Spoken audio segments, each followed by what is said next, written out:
인사를 앞뒤로 나누도록 하겠습니다. 인생의 본질을 발견하는 성도가 됩시다. 제가 서론을 얘기하면서 이 인사를 먼저 얘기를 못했는데, 가만히 보니까 우리 인생의 본질을 발견하면은 끝나요. 더 쉽게 하면 내가 누구인지를 깨달아 버리면은 저 사람이 나에게 뭐라고 얘기하든 저 사람이 나에게 어떤 욕을 하든 아무 상관없습니다. 왜? 나라는 존재는 하나님의 형상으로 지음받은 하나님의 자녀이기 때문에 누가 뭐래도 하나님의 자녀라는 겁니다. 내가 실수를 해도 하나님의 자녀고 내가 많은 죄를 지어도 하나님의 자녀예요. 예수 그리스도를 영접하고 하나님의 자녀가 되는 순간 우리 인생은 완전히 바뀌어버리게 되는 거예요. 내 방법, 내 습관대로 살아가는 삶이 아닙니다. 그래서 베드로가 주는 그리스도시요 살아계신 하나님의 아들이라고 그 그리스도의 본질을 딱 발견하고 나니까 자기 인생의 본질이 바뀌어버려요. 살기 위해서 예수님을 계집여종 앞에서 부인하던 베드로였는데 살기 위해서 이제는 자기가 몸부림치질 않아요. 많은 교계의 지도자들 앞에서 자기의 이제는 죽음의 그 목전 앞에서 당당하게 외칩니다. 주는 그리스도시요 살아계신 하나님의 아들이십니다. 사도행전 4장 12절 말씀 보면은 안진뱅이를 일으킨 사건 때문에 붙잡혀가잖아요. 신문을 봤는데 다른 이로서는 구원을 얻을 수 없나니 천하 인간의 구원 얻을 만한 다른 이름을 우리에게 주신 적이 없다. 너희들이 아무리 예수가 그리스도라는 것을 부인을 해도 그분은 하나님의 아들이고 그분은 이 땅에 그리스도로 오셨다라는 거예요. 그분이 아니고서는 구원받을 수 없다라는 것을 분명하게 고백합니다. 어떻게 베드로가 그렇게 변해버릴 수가 있었습니까? 베드로가 마가다락방에서 그리스도 하나님 나라 성령 충만의 이 비밀을 체험하고 나서부터 그래요. 한마디로 그리스도를 바로 깨닫고 나서 인생의 본질을 바로 발견하고 나서부터 그 인생이 바뀌게 된 것입니다. 왜 인생이 헤매는 인생이 됩니까? 본질을 모르니까. 하나님은 나를 만드셨어요. 왜 만드셨습니까? 하나님 앞에 영광 돌려드리러 예배를 통해서 하나님의 은혜를 받고 하나님이 나에게 주신 달란트를 발견하고 그 달란트가 그냥 달란트가 아니라 전문성이 되는 정말 누구도 따라올 수 없는 유일성의 응답을 받을 만큼 달란트가 돼버리면은 내 인생은요 탄탄대로로 갈 수밖에 없어요. 그건 내 노력도 아닙니다. 내 방법도 아닙니다. 내 경험도 아닙니다. 내 지식도 아닙니다. 하나님이 주시는 은혜가 있어야 돼요. 어떻게 노아가 120년 동안 방주를 만들 수가 있었습니까? 노아의 방법이 아니에요. 노아가 조선학과 공부를 한 사람도 아니에요. 하나님이 주시는 은혜가 있었어요. 창세기 6장 8절 노아는 여호와께 은혜를 입었더라고 그랬어요. 이 은혜가 있었기 때문에 주변에서 어떤 비방이 있었고 주변에서 어떤 많은 손찌검이 있어도 노아는 흔들리질 않았어요. 저와 여러분들이 그 인생의 본질인 그리스도를 발견하고 누릴 수 있는 축복이 있기를 바랍니다. 첫 번째, 스불론 지파의 배경과 이해가 필요해요. 창세기 30장 20절 말씀 보면 레아가 이르되 하나님이 내게 후한 선물을 주시도다. 내가 남편에게 6 아들을 낳았으니, 그러니까 6번째 이제 아들을 낳는다라는 것이죠. 이제는 그가 나와 함께 살리라 하고 그 이름을 스불론이라. 그러니까 스불론이라는 그 이름의 뜻은 후한 선물을 주시도다. 저와 여러분들은 다윗의 고백처럼 더 이상 부족함이 없는 후한 선물을 받으신 줄로 믿으시기 바랍니다. 예수님이 그리스도라는 것을 내가 정확하게 알고 믿어야 돼요. 예수는 구원자란 뜻이죠. 그 예수가 이 땅에 그리스도로 오신 거예요. 우리나라 대통령 이름은 윤석열이에요. 윤석열이라는 이름은 아무 힘이 없어요. 그런데 국민들이 그를 대통령으로 뽑아줬어요. 그래서 윤석열 뒤에 대통령이라는 타이틀이 붙는 거예요. 한마디로 직분이 주어지는 거예요. 그 대통령이라는 그 권세가 사함도 하고 감옥에 있는 사람들 풀어주기도 하고 그 대통령이라는 권세를 가지고 모든 것들을 할 수가 있는 거예요. 예수라는 이름은 아무 힘이 없어요. 그냥 목소의 아들일 뿐이에요. 그런데 하나님이 이 땅에 예수님을 보내실 때에 그리스도라는 타이틀을, 권세를 줘서 보냈다는 겁니다. 그 그리스도가 참 선지자, 참 제사장, 참 왕, 이 세 단어를 합친 단어가 그리스도입니다. 구약에는 선지자, 제사장, 왕에게만 기름을 부었어요. 그래서 그리스도의 뜻이 기름 부음 받은 자라는 뜻입니다. 오늘 후한 선물, 여러분 그리스도보다 후한 선물이 어디 있어요? 그 그리스도만이 사단의 권세를 깨뜨릴 수 있고, 그 그리스도만이 하나님을 만날 수 있는 참된 길이 되시고, 그 그리스도만이 인간이 가지고 있는 죄의 문제를 해결할 수 있는 거예요. 하나님 만날 수 있는 길 선지자, 죄 사함 받을 수 있는 길 제사장, 사단을 꺾을 수 있는 그 권세 참 왕. 그래서 선지자, 제사장, 왕, 그 세 단어가 그리스도입니다.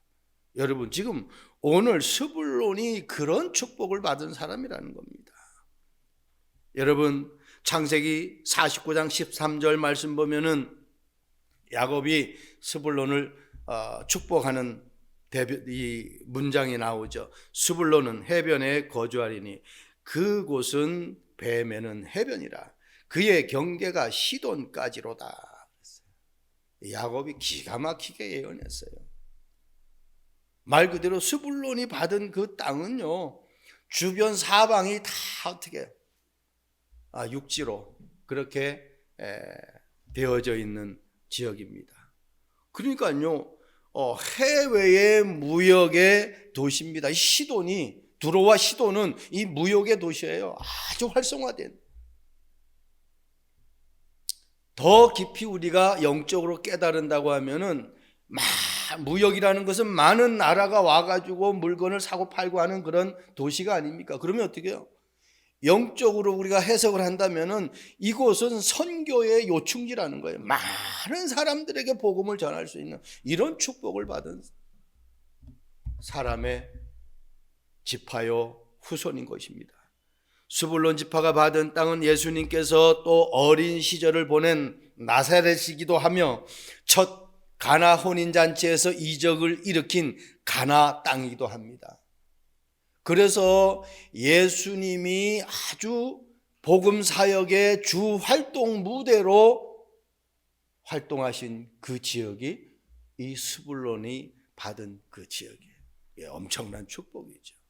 우리가 이런 배경들을 알고 이야기한다고 하면은, 말씀을 듣는다고 하면, 또 말씀을 본다고 하면은 우리에게 많은 것들이 이해가 되죠. 마태복음 4장의 말씀 보면은 결국은 예수님이 하시는 그 말씀이 나오죠. 마태복음 4장 제가 읽어 드릴게요. 12절 말씀 보면 예수께서 요한이 잡혔음을 들으시고 갈릴리로 물러가셨다가 나사렛을 떠나 스불론과 납달리 지경 해변에 있는 가버나움에 가시니 이는 선지자 이사야를 통하여 하신 말씀을 이루려 하심이니라. 스불론 땅과 납달리 땅과 요단강 저편 해변 길과 이방의 갈릴리여 흑암에 앉은 백성이 큰 빛을 보았고 사망의 땅과 그늘에 앉은 자들에게 빛이 비치었도다 하였느니라. 여러분, 하나님 만나지 못하는 지역 사람들이 흑암에게 완전히 살아버려요. 어둠의 그늘 속에 완전히 사로잡혀 있어요. 거기에 그리스도의 빛이 비춰버린 겁니다. 하나님이 이 스불론 지파에 이런 축복을 주셨어요. 두 번째입니다. 인생의 본질을 체험한 스불론 자손은 흑암과 사망에서 큰 빛을 본 스불론 자손이었습니다. 이사야 9장 1절에 이런 말씀이 있습니다. 전에 고통받던 자들에게 흑암이 없으리로다. 옛적에는 여호와께서 스불론 땅과 납달리 땅에 멸시를 당하게 하였더니 후에는 해변 길과 요단 서쪽 이방의 갈릴리를 영화롭게 하셨느니라. 한마디로 복음이 들어오기 전에는, 한마디로 인간이 하나님을 만나기 전에는 완전히 흑암에 사로잡혀 있었어요. 그리고 멸시 천대받는 그런 인생을 살아갈 수밖에 없어요. 그런데 구원받고 나니까, 그리스도가 함께하고 나니까 인생이 완전히 바뀌어버리는 거예요. 여러분, 우리가 집에 들어갈 때 불을 켜기 전에는 캄캄하잖아요. 근데 스위치를 탁 누르는가, 어둠을 내가 막 쫓아내려고 몸부림치는 것이 아니라 그냥 스위치 누르는 순간 어둠이 싹 사라져요. 빛이 비치는 순간 어둠이 사라진다는 거예요. 내 안에 그리스도의 빛이 들어오는 순간 내 인생이 광명의 삶으로 살아가는 거예요. 저 7단지에 사시는 분에게 복음을 전했어요. 이분이 어릴 적부터 신앙생활을 했어요. 그런데 예수님을 영접하지 않은 상태더라고요. 그래서 복음을 전하고 예수님을 영접했어요. 이분이 우울증이 심해가지고 아파트 옥상에 올라가서 자살까지 하려고 그렇게 마음을 먹었던 사람인데, 며칠 어젠가 그저께인가 와가지고 말씀 공부하면서 본인이 간증을 하는 거예요. 선교사님 부부를 만나기 전에 자기가 그렇게 죽으려고까지 했었는데, 만나고 나서 예수님을 영접하고 나서 말씀을 듣고 나서 이제는 우울증 약을 안 먹고 너무너무 평안하게 잠을 잔다, 그런 고백을 하는 거예요. 얼마나 감사해요. 그 자매에게 있는 흑암이 완전히 떠나버린 거예요. 무엇으로? 그리스도의 이름으로. 왜? 생명의 빛이 들어갔으니까. 그래서 교회 오래 다닌다고 중요한 게 아니에요. 하나님을 만나야 돼. 구원받은 하나님의 자녀가 되버리면 그때부터 우리의 인생이 정말 본질을 체험하고 본질을 말하고 본질을 누리며 살아갈 수 있는 그러한 인생이 되버리는 거예요. 여러분, 나사렛 댁에서도 마찬가지예요. 한 학생을 만나가지고 복음을 전했어요. 모태신앙입니다. 하나님을 만났어요. 이 학생이 변하기 시작합니다. 학생이 잠을 잘 자고 마음 편하다는 걸 엄마에게 고백했더니 엄마가 만나고 싶다. 그 엄마도 또 만나요. 그렇게 하나님이 문을 여셔요. 여러분, 하나님을 제대로 만나면 우리 인생이 바뀌게 되어 있습니다. 여러분, 이사야 9장 2절 1절은 그렇게 말씀하셨는데, 이사야 9장 2절에 이렇게 말씀하고 있잖아요.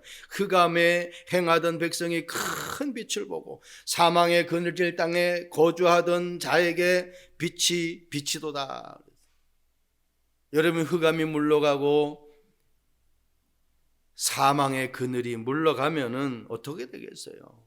캄캄한 인생을 살아가던, 내일도 모르는, 오늘 이후의 삶도 모르는 그러한 인생을 살아가던 인생이 그리스도의 빛이 들어오니까 환하게 비쳐요. 얼마나 기쁜 삶이 되는 줄 몰라요. 여러분, 허박에 덮인 캄캄한 세상에 고통당하고 사단의 종로를 타던 인간의 모든 삶이 그리스도의 생명의 빛이 비치니까, 에베소서 2장 2절에 공중 권세를 잡은 자를 따랐다 그래요. 에베소 2장 3절에는 뭐예요? 본질상 진노의 자녀였다. 에베소 2장 1절에는 뭐예요? 허물과 죄로 죽었던 너희를 살리셨다, 그렇게 말씀하고 있어요. 여러분, 그리스도의 빛이 들어오면은 내 인생이 바뀌어요. 이사야 60장 1절 2절에도 말씀하고 있잖아요. 일어나 빛을 발하라 그랬다네요. 왜? 하나님의 영광이 네 위에 임하였기 때문에. 2절에는 그렇게 말씀하고 있잖아요. 보라, 어두움이 땅을 덮을 것이며 캄캄함이 만민을 가리우냐. 오직 오직 여호와께서 네 위에 임하였느니라 그랬어요. 하나님이 내 삶 속에 함께하면 그때부터 우리는 엄청난 하나님의 축복의 여정을 걸어갈 수 있는 것입니다. 그리스도를 사실적으로 영접하시기 바랍니다. 하나님을 만나면은 그때부터 모든 삶이 바뀌어요.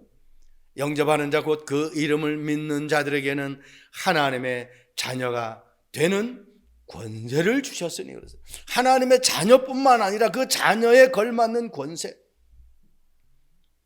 제가 직장 생활할 때에 한전에 격리과장을 하면서, 격리과장 하면은 격리과장 자리 도장 찍는 자리가 있거든요. 내가 과장인데 부장에다가 딱 도장 찍으면 그게 안 되거든요. 내가 결제하는 그 난에다 도장 찍는 거예요. 그러니까 과장이 안 되면 과장에다 도장을 찍을 수가 없죠. 여러분, 우리가 하나님의 자녀가 되었다는 건 단순한 자녀가 아니라 거기에 걸맞는 권세까지, 그리스도 이름 부를 때마다 하나님의 능력이 나타나는 것입니다. 베드로전서 2장 9절 말씀 보세요. 그러나 너희는 택하신 족속이요 왕같은 제사장들이요 거룩한 나라요 그의 소유가 된 백성이니 이는 너희를 어두운 데서 불러내요. 어디서 불러내요? 어두운 데서 불러내요. 예수님을 나의 구주로 영접하지 않은 사람은 다 어두운 가운데 있습니다.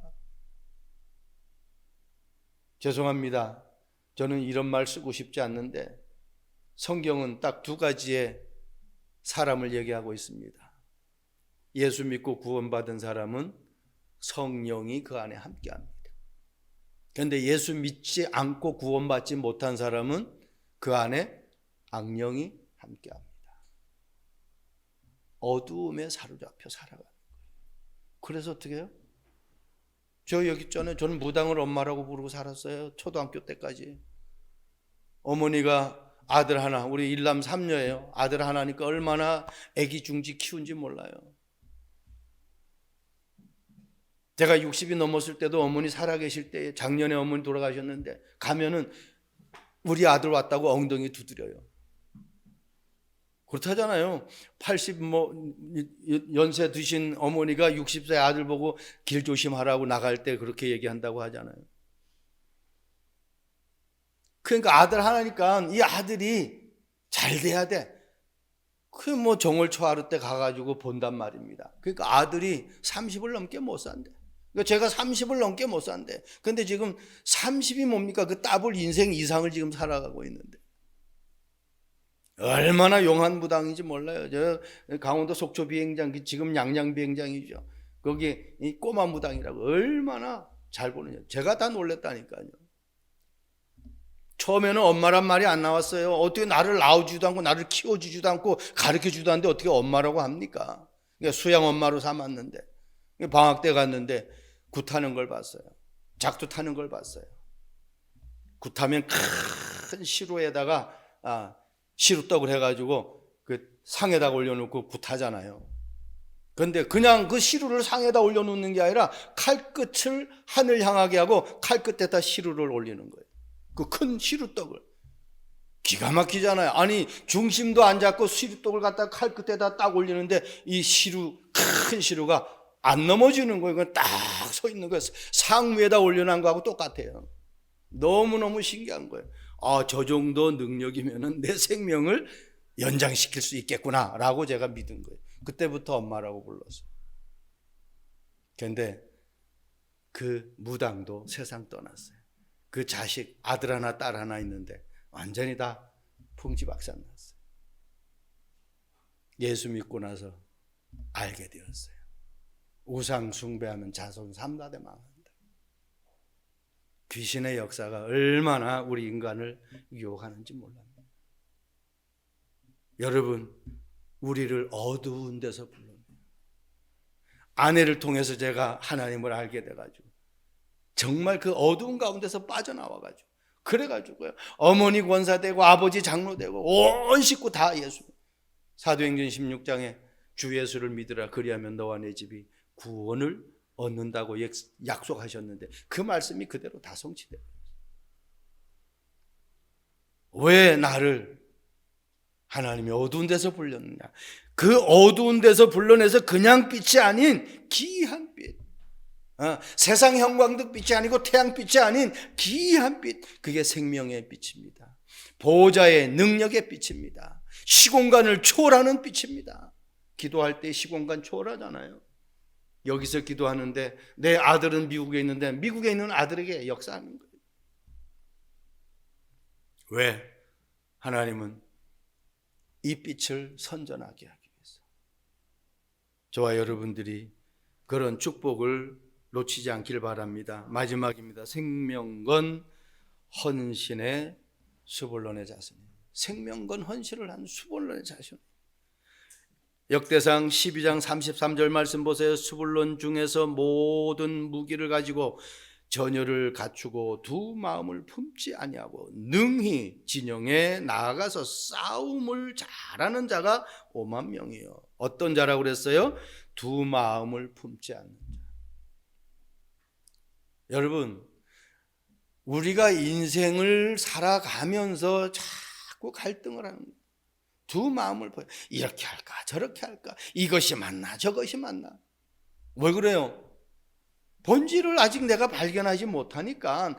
더 쉽게 말하면은 예수님이 나의 주인으로 정확하게 받아들이질 않는 거예요. 가나 혼인잔치 너무나 잘 아는 말씀 아닙니까? 예수님이 혼인잔치의 주인으로 가가지고는 손님으로 가가지고는 역사가 안 일어나죠. 근데 포도주가 떨어졌을 때에 왜 혼인잔치집 주인에게 가가지고 얘기를 안 하고 왜 예수님한테 와서 얘기를 합니까? 그 어머니 마리아가. 이 잔치집 주인은 절대로 포도주를 만들 수 있는 능력이 없어요. 엄마가 자기 아들 예수가 어떻게 태어난 걸 알고 있잖아요. 이분만이 물을 포도주로 만들 수 있다. 이분만이 없는 포도주를 만들 수 있다. 그걸 갖다가 알고 있었던 거예요. 우리 인생에 문제가 왔을 때, 내 인생에 어려움이 왔을 때, 내 인생에 여러 가지 갈등이 왔을 때에 이것을 해결할 수 있는 주인이 누구냔 말이에요. 그 본질을 바로 알아야 돼. 돈이 아닙니다. 명예가 아닙니다. 높은 자리가 아닙니다. 인기가 아닙니다. 그리스도를 정말 만나야 돼. 베드로가 그 고백을 한 거예요. 주는 그리스도시여 살아계신 하나님의 아들이라는 고백을 한 거예요. 흔들리지 않는, 두 마음을 품지 않는, 오로지 기도에 힘썼다. 초대교회 마가다락방의 성도들이 오로지 기도에 힘쓰니라고 그러잖아요. 사도행전 1장. 다른 곳으로는 안 된다라는 겁니다. 하나님의 능력으로만 된다라는 거예요.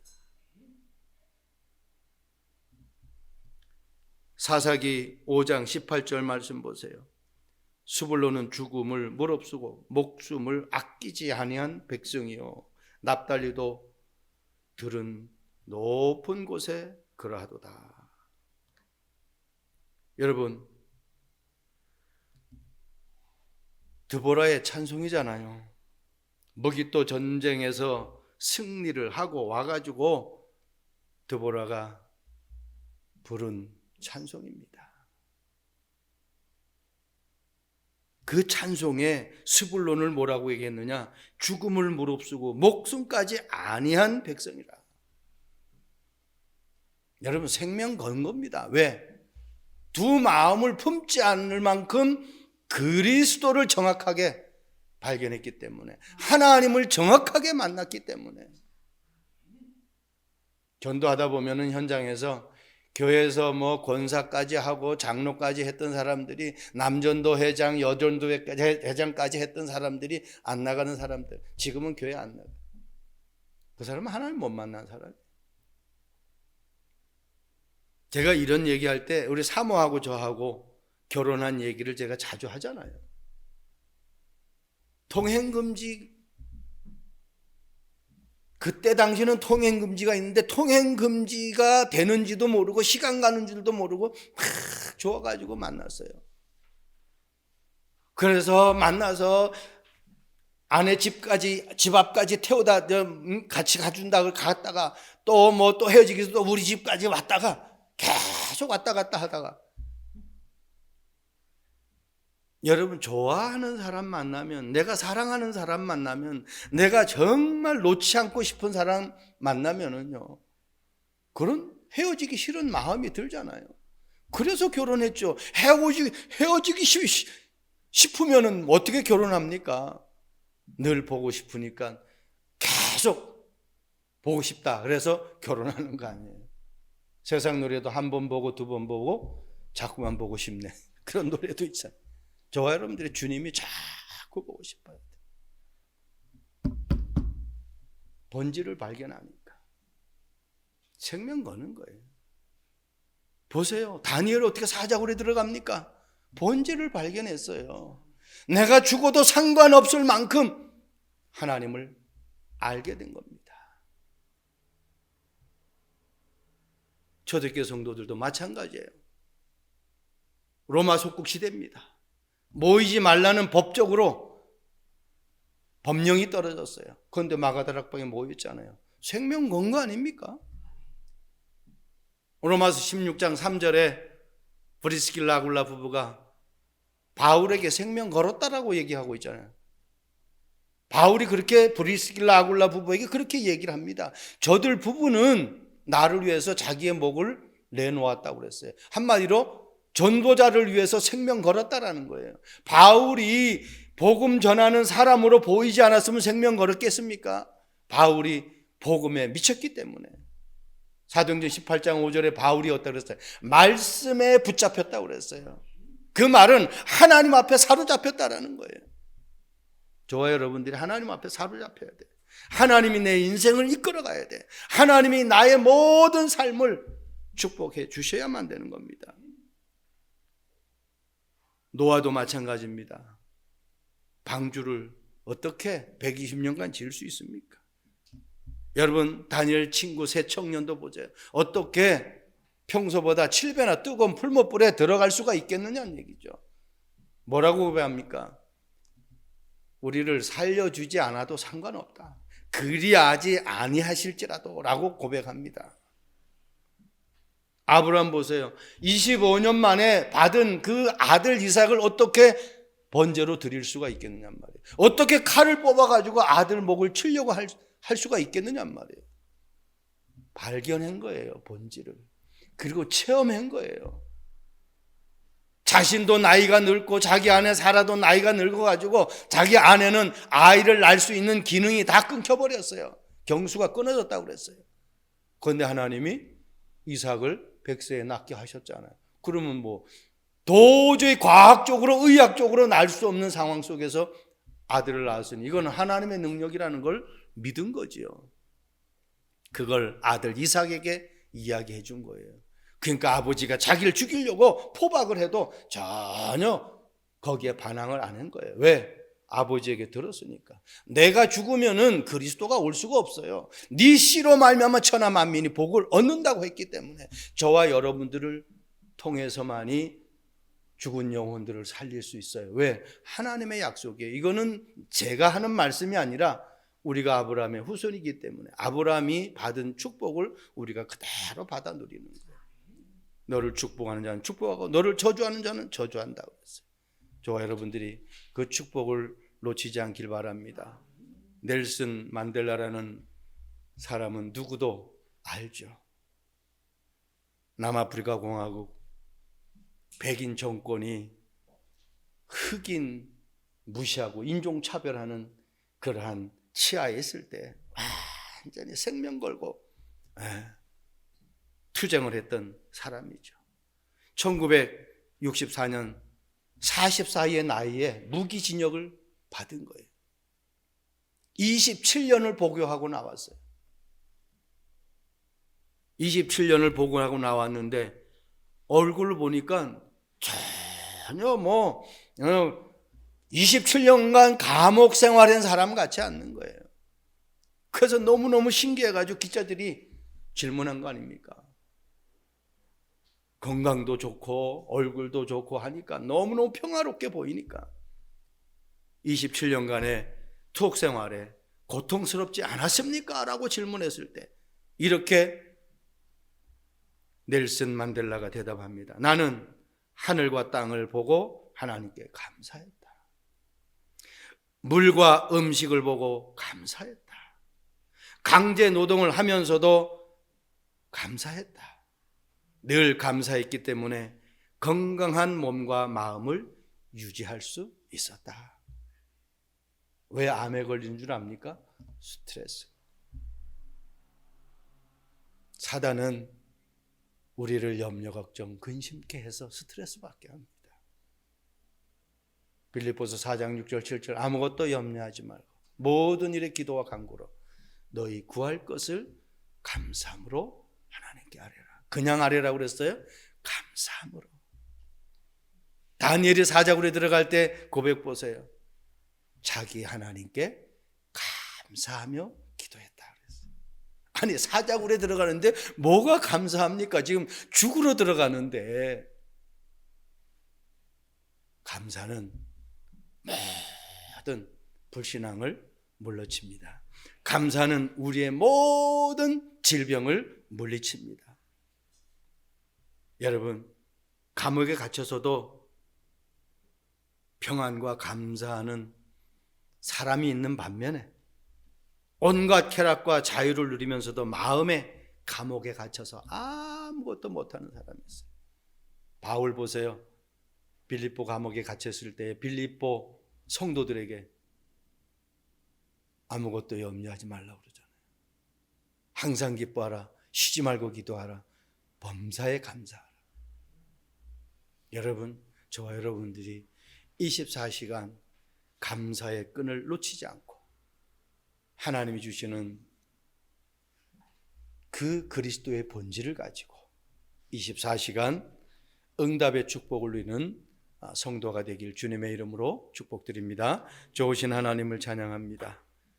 스불론 자손이 인생의 본질을 발견하고 누렸던 것처럼 저와 여러분들, 우리 참빛교회 또 영상을 통해서 말씀을 듣는 모든 하나님의 백성들이 그리스도의 참 복음을 누리며 증거하다가 하나님 앞에 영광 돌려드리는 축복의 삶이 되도록 성령께서 역사해 주옵소서. 감사합니다. 예수 그리스도의 이름으로 기도합니다. 아멘.